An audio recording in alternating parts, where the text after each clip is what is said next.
Oh, the baby! Oh! Go ahead and slice Kevin's throat. Oh my goodness! Beautiful little skunk. Sure doesn't feel good. I'm gonna let him go. We finally don't have to deal with him anymore. Good morning, everybody. We just got this cringe EP out. And today I'm gonna show you guys the first of a list of series of vlogs that I took over the summer. I was gonna post all these vlogs to the main channel, but instead I wanted to put them on the rehab channel because it's mostly wildlife that we're rehabbing. But a lot of the videos, especially the one I'm showing you guys today, has a lot of the cappies and the other animals that you guys know and love here on the main channel. But I wanna let you guys know, if you like this style of vlog, you can see a lot of these over at the Waco Wildlife Rescue YouTube channel, and the rest of the vlogs for the summer are going to be going over there, and I'm going to be making just new content for this channel. We got a ton more animals in the last month and a half, and I filmed all of that, so I'm going to be putting all of that on the Waco Wildlife Rescue YouTube channel. That's where the rest of the vlogs for this series are going to be. So if you guys want to see us rehab otters, kites, tons of baby herons, and much more with less fancy schmancy edits, go on over to that other channel. Also, we're monetizing now, and all this money goes straight to the nonprofit and the wildlife rehab. But we are doing everything by the books over here at the Urban Rescue Ranch, and I love you guys. I appreciate you. Please enjoy this vlog titled, I still don't even know yet. I'm horrible at titles and thumbnails. Boo-boo update. I don't know why he does this, but he just comes up to me and he wants me to scratch his little thighs. Look at this precious little baby boy. I sure do love this precious baby boy. Oh, wow. For those of you that might think I'm coddling him or being a little too nice to him, this is what he's like now. As you can see, he wants nothing to do with me. But as is, this little guy is on track to be going back to the wild very soon. He is wild and hunting live prey. We really went and tamed a wolf in Minecraft. I don't know why, but he just loves it when I scratch his butt like this for some reason. But he'll just come up to me and just wait for me to rub his belly like this. Coyote Petersons. He just loves nibbling on my fingers. This little fella sure is an ankle biter. Look at this, you guys. There's one last rat in here that these guys are hunting. I think these guys have officially proven to me that they can hunt pretty effectively. All right, everybody. Looks like there's alligators here in Waco now. I'm gonna go ahead and release these turtles here. Precious little creatures. This little fella's gonna do well in here where there's tons of vegetation and all kinds of little creatures for him to eat. Good morning, everybody. I just woke up and I want to give you guys another little look at other things that I have to deal with on a regular basis. This is somebody who won't bring this deer in because they're attached to it, and it has a horrible broken leg and falls over, and then she just laughs at it. Listen to this, you guys. Oh, sweetie. Tip over. Tip over. That thing needs to be euthanized, like immediately, or at least brought to a vet so they can put a really good cast like we did for Patrick. The person also said they have a bunch of white-tailed deer, and I don't think that they're doing it legally. But basically, this person reached out to me for free vet care for their non-native deer. But all right, everybody, this is Bevo's setup. He has all of this fresh cattails and willow that we just picked for him, and he's got his little pool here. And last night, I just fenced in the pond, so this little guy can go out there whenever he wants and swim in peace and not have to worry about the cappies or anything else messing with. But he does love this little enclosure here with all of these leaves and logs to chew on. But it's going to be much better for this little fella to be able to swim and dive. All right, everybody. This is what Biggerton looks like now. It's literally just Big Ounce. Big Ounce 2. and as you can see, he has the same temperament, but at a quarter of the weight. All right, everybody. Here's your Biggerton and groundhog update. They are still friends with each other and adorable. I don't let them mess with each other too much because Big Ounce does that kind of awkward open mouth kiss thing with him. He doesn't communicate that way, so I don't want him to do that too much because I don't want them to get mad at each other. They basically eat about the same food, but this is what a groundhog looks like, you guys. This is a juvenile groundhog. Literally Big Ounce, but better. And this one also lets me put his whole head in my mouth. Look at this, you guys. These two just love each other, and they're so friendly. Oh my goodness! And the best thing about them, you guys, is how friendly they are. Look at this.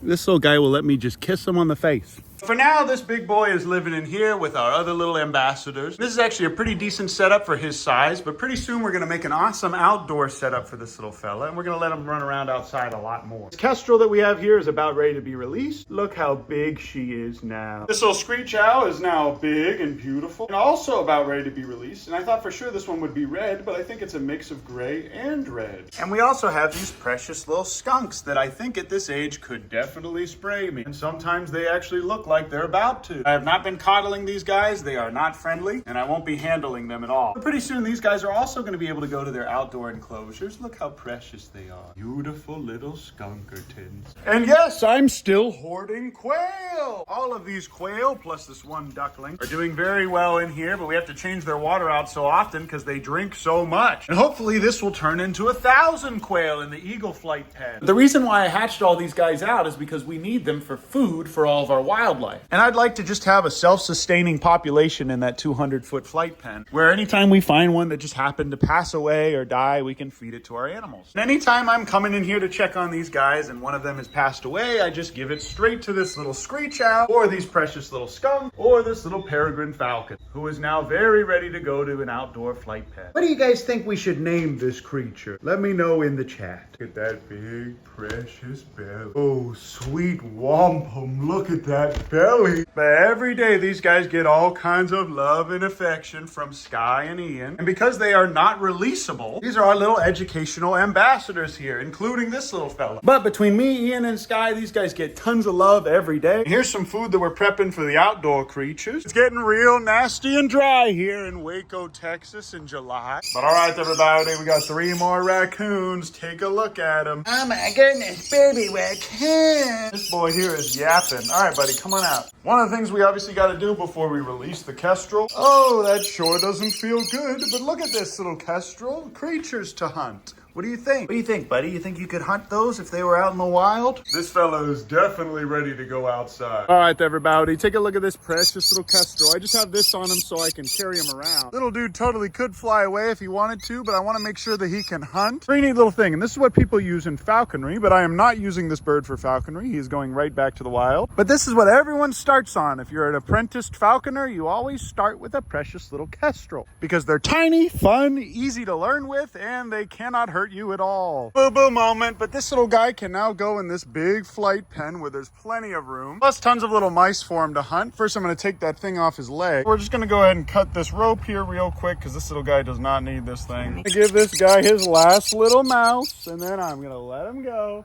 in this flight pen where he can hang out here for a while. We're gonna keep this precious little fella in here until he's ready to hunt. This little guy is already about at that age where he could be released. It's a big world out there for a tiny little Kestrel. And this is my dog, Boo-Boo. And Boo-Boo is still happy and healthy and more precious than ever, and he's starting to look more and more like an adult axis deer, but he's still always gonna be my stinky little boy. Trust me, you guys haven't lived until you smelt my son Boo-Boo. And because Boo-Boo is also a non-releasable educational ambassador, it's okay that he treats me like his mama. This is my dog, who still thinks that I'm his mom. But look how much more bigger and mature his face is now. I sure do love this Boo-Boo creature. And now Gerbingle Beans is finally molting. It's the end of the year, so he's gonna start to look like a female again. Kinda cute, TBH. The grass here has seen better days, but that peacock is walking a little bit better. The limp isn't as bad. No, the baby! Oh! All these guys want their food, so I'm gonna go ahead and go back and feed them. Also, that huge branch fell down from this tree, and then the oogways are for some reason in these enclosures now. But that's okay, because there's food and water in here for them. But all the grass back here is nice Bermuda grass, and it's still nice and green. And that's my pigeon. I just call this one Pibbin. We rescued him a little while ago, and he still just hangs out here with the chicken. And what's really neat, you guys, is that pigeon sleeps with the chickens every night, and they don't mind him. And because it's so hot and sunny, this pond is now nice and green. Even with the vegetation we have in here, there's still a good bit of algae. And that's just because there's no water flow. All these native grasses are clearly dying because they're not Bermuda. And look how precious my son Patrick is. He's been storing all of his poops up in a pile. He does that so he can attract a mate and also mark his territory. Eventually, we are going to try and find a female for him, but it's going to be hard to find one that doesn't stink. But in here, he has a good mix of that ryegrass and Bermuda to eat all summer. But Gort and Kumala have been getting into it again because this little guy, I think, is trying to mate with them when I assume they're already pregnant. Theory confirmed. And all these guys are a part of the same herd, and they eat and sleep and live together. And they're all very, very friendly, and they all let me pet them for the most part. But the baby will come on over here and poke these guys until they get out of the way. And this precious little female that we rescued from a hunting ranch is now doing much better, and all of these guys live together in one harmonious herd. We also have 2 little muntjacks that Nathan Matei brought us that he rescued from the auction. The majority of the little male muntjacs end up going to hunting ranches, and people actually do pay good money to hunt these little fellas. And this guy had a horrible skin condition, but I treated him with ivermectin and quarantined him, obviously, before I let him out with the rest of these guys. And what's great is these guys all basically eat the same food, but look how nasty this little guy was when we got him. Nasty skin condition this little fella had. But I also think this little fella was just running into walls at his previous owner's place. As you guys can see, these guys all have about the same dietary requirements, so it's good to have them all eating it here. These guys can all eat this food with a little bit of vitamin C fortification for the cappy. I'm about to move the cappies over to my house and put them on their own special diet anyways. I can also just give these guys fresh fruit every now and then to hit their vitamin requirements. And he will get a bit bigger than that, but like the other animals, all of the males typically just end up going to hunting ranches when they get too big. All of these animals get along really well here, and Boo Boo's been giving this little fella a nice welcome. And these guys are both little deer from Asia. I think there's actually a small chance that their territories could overlap. Also, this pond ain't running like it used to be because there's so much vegetation in there that I need to pick it. Also, most of this underlayment is exposed and bubbling up, so it could use a lot more work. At least we have all of this vegetation filtering everything. But as you guys can see, I finally have this all fenced off now to where we can let Bevo out here and just let him hang out here. So if I want to let the beaver come out here and hang out all day, I can just close these gates and then these other little creatures won't bother him. It's not that these little fellas would be a bother to the beaver, it's just best to keep the domestic and wild animals separate. And Boo Boo is not a wild animal. And I made sure to put 2 gates here just in case any of the more skittish animals feel like they're cornered. But now that I can close this little fella up, the pond is officially being protected now from all of the cringe cappies. And I've had the cappies in almost every paddock at this point, but we've had them over there, over here. Now I'm gonna put them up there under that big pecan tree by my house. Now that that new property is set up with those ponds, if it ever becomes too overgrazed here, I can always move some of these creatures over there, but these little guys are very happy here hanging out in the woods here. And they sure do love the shade. All right, everybody, I'm gonna go ahead and slice Kevin's throat so we finally don't have to deal with him anymore. And I might have to do something real bad too if you don't like this video. Yeah, I did see that coming. But first I'll give him a little kiss. Just kidding, I'm gonna cut these because he keeps tripping on them. Oh! All right, you see, oh, see, he still got it. Yeah, guys, I am going to cut these because these are just a safety hazard for Kevin at this point. He needlessly attacks them. And I've also got all these cringe raccoons over here that are not getting more wild. The people that brought these in brought them only like a few weeks ago. I scream at them and I go blah, blah, blah, blah, blah, blah, blah, but they still just love humans. Thankfully, at the new property, there's a huge wilderness area behind us where we could do a soft release for these guys. Because other than that, I would have no idea where we could release these fellas where they wouldn't just walk up to people and be cringe. And this is why you guys don't rehab raccoons illegally at your home. All right, everybody, this is our precious little Bevo now. He's very big. I don't know what Master Oogway is doing here. And all these chimkins will sleep here with that pigeon. This little guy sleeps up here. Oh, Kevin is not aggressive towards her at all. But every day, my routine has been to bring this precious little creature out to the back where he can swim around in the pond on his own. And just like my dog Boo Boo, this one smells really good.